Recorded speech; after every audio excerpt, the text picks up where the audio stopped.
So sa inyo, testingin po natin ngayon tong AR9 custom rifle made by Optimus Defense and Sports Enterprises. Unang-una naka-trilug suppressor siya.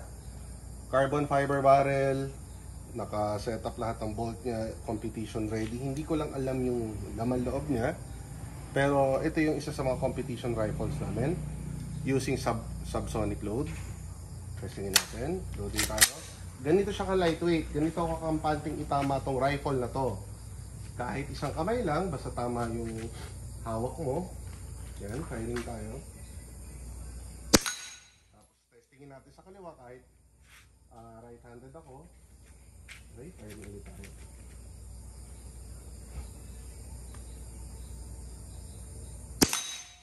Okay, testingin ulit natin sa kanan. Isang kamay ulit.